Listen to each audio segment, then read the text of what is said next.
বিসমিল্লাহির রহমানির রাহিম।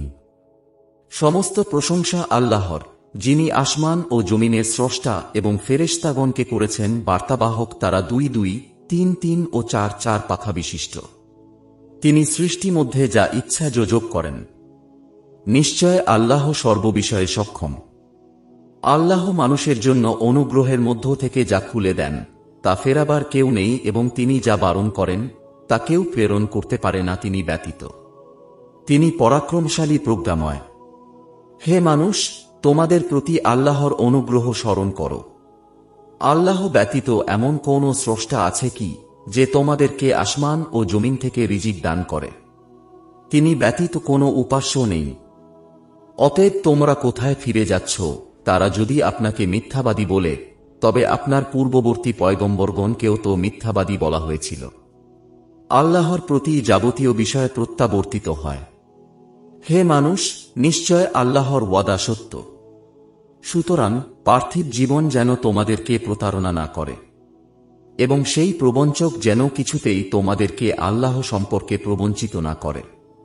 শয়তান তোমাদের শত্রু, অতএব তাকে শত্রু রূপেই গ্রহণ করো। সে তার দলবলকে আহ্বান করে যেন তারা জাহান্নামী হয়। যারা কুফর করে তাদের জন্য রয়েছে কঠোর আযাব, আর যারা ঈমান আনে ও সৎকর্ম করে তাদের জন্য রয়েছে ক্ষমা ও মহা পুরস্কার। যাকে মন্দ কর্ম শোভনীয় করে দেখানো হয় সে তাকে উত্তম মনে করে, সে কি সমান যে মন্দকে মন্দ মনে করে? নিশ্চয় আল্লাহ যাকে ইচ্ছা পথভ্রষ্ট করেন এবং যাকে ইচ্ছা সৎ পথ প্রদর্শন করেন। সুতরাং আপনি তাদের জন্য অনুতাপ করে নিজেকে ধ্বংস করবেন না। নিশ্চয়ই আল্লাহ জানেন তারা যা করে। আল্লাহই বায়ু প্রেরণ করেন, অতঃপর সে বায়ু মেঘমালা সঞ্চারিত করে। অতঃপর আমি তা মৃত ভূখণ্ডের দিকে পরিচালিত করি। অতঃপর তদ্বারা সে ভূখণ্ডকে তার মৃত্যুর পর সঞ্জীবিত করে দেই। এমনিভাবে হবে পুনরুত্থান। কেউ সম্মান চাইলে জেনে রাখুন, সমস্ত সম্মান আল্লাহরই জন্য। তাঁরই দিকে আরোহণ করে সৎবাক্য এবং সৎকর্ম তাকে তুলে নেয়। যারা মন্দ কার্যের চক্রান্তে লেগে থাকে তাদের জন্য রয়েছে কঠোর শাস্তি। তাদের চক্রান্ত ব্যর্থ হবে।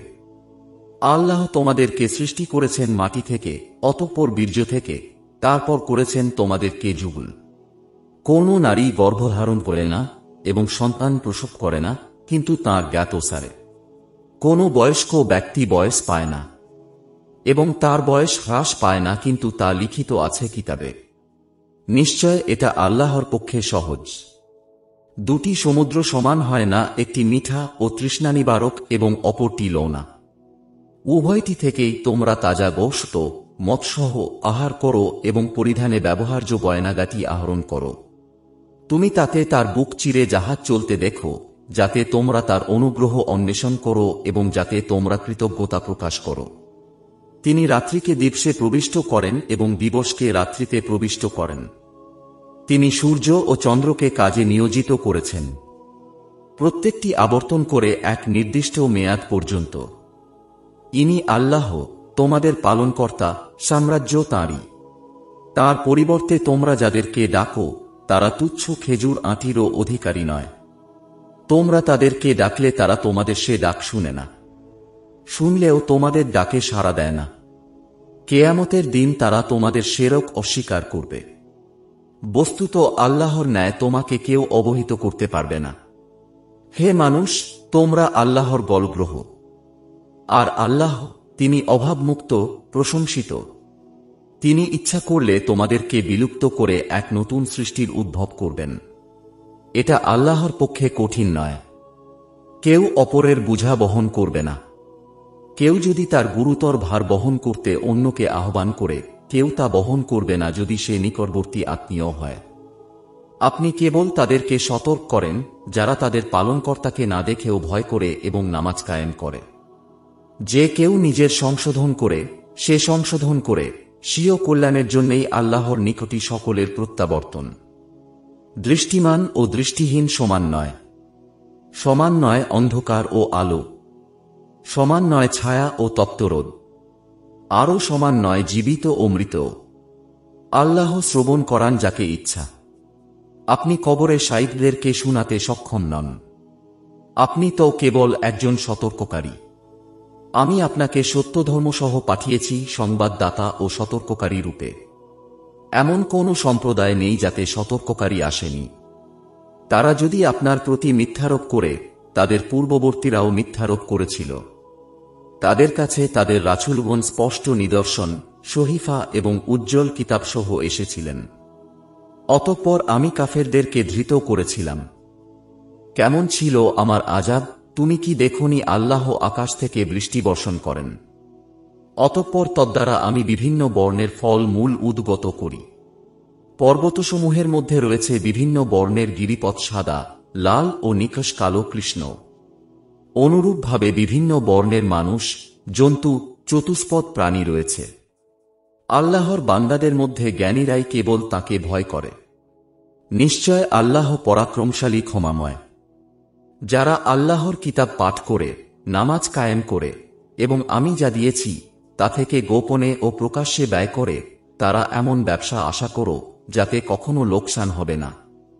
পরিণামে তাদেরকে আল্লাহ তাদের সওয়াব পুরোপুরি দেবেন এবং নিজ অনুগ্রহে আরও বেশি দেবেন। নিশ্চয় তিনি ক্ষমাশীল, গুণগ্রাহী। আমি আপনার প্রতি যে কিতাব প্রত্যাদেশ করেছি তা সত্য পূর্ববর্তী কিতাবের সত্যায়নকারী। নিশ্চয় আল্লাহ তাঁর বান্দাদের ব্যাপারে সব জানেন, দেখেন। অতঃপর আমি কিতাবের অধিকারী করেছি তাদেরকে যাদেরকে আমি আমার বান্দাদের মধ্য থেকে মনোনীত করেছি। তাদের কেউ কেউ নিজের প্রতি অত্যাচারী, কেউ মধ্যপন্থা অবলম্বনকারী এবং তাদের মধ্যে কেউ কেউ আল্লাহর নির্দেশক্রমে কল্যাণের পথে এগিয়ে গেছে। এটাই মহা অনুগ্রহ। তারা প্রবেশ করবে বসবাসের জান্নাতে। তথায় তারা স্বর্ণনির্মিত, মতি খচিত কঙ্কন দ্বারা অলঙ্কৃত হবে। সেখানে তাদের পোশাক হবে রেশমের।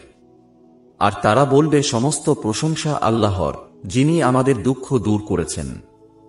নিশ্চয় আমাদের পালনকর্তা ক্ষমাশীল, গুণগ্রাহী। যিনি স্বীয় অনুগ্রহে আমাদেরকে বসবাসের গৃহে স্থান দিয়েছেন, তথায় কষ্ট আমাদেরকে স্পর্শ করে না এবং স্পর্শ করে না ক্লান্তি। আর যারা কাফের হয়েছে তাদের জন্য রয়েছে জাহান্নামের আগুন। তাদেরকে মৃত্যুর আদেশও দেয়া হবে না যে তারা মরে যাবে এবং তাদের থেকে তার শাস্তিও লাঘব করা হবে না। আমি প্রত্যেক অকৃতজ্ঞকে এভাবেই শাস্তি দিয়ে থাকি। সেখানে তারা আর্তচিৎকার করে বলবে, হে আমাদের পালনকর্তা, বের করুন আমাদেরকে, আমরা সৎকাজ করব, পূর্বে যা করতাম তা করব না। আল্লাহ বলবেন, আমি কি তোমাদেরকে এতটা বয়স দেইনি যাতে যা চিন্তা করার বিষয় চিন্তা করতে পারতে? উপরন্তু তোমাদের কাছে সতর্ককারীও আগমন করেছিল। অতএব আস্বাদন করো। জালেমদের জন্য কোনো সাহায্যকারী নেই। আল্লাহ আসমান ও জমিনের অদৃশ্য বিষয় সম্পর্কে জ্ঞাত। তিনি অন্তরের বিষয় সম্পর্কেও সবিশেষ অবহিত। তিনি তোমাদেরকে পৃথিবীতে স্বীয় প্রতিনিধি করেছেন। অতএব যে কুফরি করবে তার কুফরি তার উপরই বর্তাবে। কাফেরদের কুফর কেবল তাদের পালনকর্তার ক্রোধই বৃদ্ধি করে এবং কাফেরদের কুফর কেবল তাদের ক্ষতি বৃদ্ধি করে। বলুন, তোমরা কি তোমাদের সে শরীকদের কথা ভেবে দেখেছ যাদেরকে আল্লাহর পরিবর্তে তোমরা ডাকো? তারা পৃথিবীতে কিছু সৃষ্টি করে থাকলে আমাকে দেখাও। না আসমান সৃষ্টিতে তাদের কোনো অংশ আছে, না আমি তাদেরকে কোনো কিতাব দিয়েছি যে তারা তার দলিলের উপর কায়েম রয়েছে, বরং জালেমরা একে অপরকে কেবল প্রতারণামূলক ওয়াদা দিয়ে থাকে। নিশ্চয় আল্লাহ আসমান ও জমিনকে স্থির রাখেন যাতে টলে না যায়। যদি এগুলো টলে যায় তবে তিনি ব্যতীতকে এগুলোকে স্থির রাখবে। তিনি সহনশীল, ক্ষমাশীল। তারা জোর শপথ করে বলতো, তাদের কাছে কোনো সতর্ককারী আগমন করলে তারা অন্য যে কোনো সম্প্রদায় অপেক্ষা অধিকতর সৎপথে চলবে। অতঃপর যখন তাদের কাছে সতর্ককারী আগমন করল, তখন তাদের ঘৃণাই কেবল বেড়ে গেল। পৃথিবীতে ঔদ্ধত্যের কারণে এবং কুচক্রের কারণে। কুচক্র কুচক্রীদেরকেই ঘিরে ধরে। তারা কেবল পূর্ববর্তীদের দশারই অপেক্ষা করছে। অতএব আপনি আল্লাহর বিধানে পরিবর্তন পাবেন না এবং আল্লাহর রীতিনীতিতে কোনো রকম বিচ্যুতিও পাবেন না। তারা কি পৃথিবীতে ভ্রমণ করে না? করলে দেখত তাদের পূর্ববর্তীদের কি পরিণাম হয়েছে। অথচ তারা তাদের অপেক্ষা অধিকতর শক্তিশালী ছিল। আকাশ ও পৃথিবীতে কেন কিছুই আল্লাহকে অপারগ করতে পারে না। নিশ্চয় তিনি সর্বজ্ঞ ও সর্বশক্তিমান। যদি আল্লাহ মানুষকে তাদের কৃতকর্মের কারণে পাকড়াও করতেন, তবে ভূপৃষ্ঠে চলমান কাউকে ছেড়ে দিতেন না, কিন্তু তিনি এক নির্দিষ্ট মেয়াদ পর্যন্ত তাদেরকে অবকাশ দেন। অতঃপর যখন সে নির্দিষ্ট মেয়াদ এসে যাবে, তখন আল্লাহর সব বান্দা তাঁর দৃষ্টিতে থাকবে।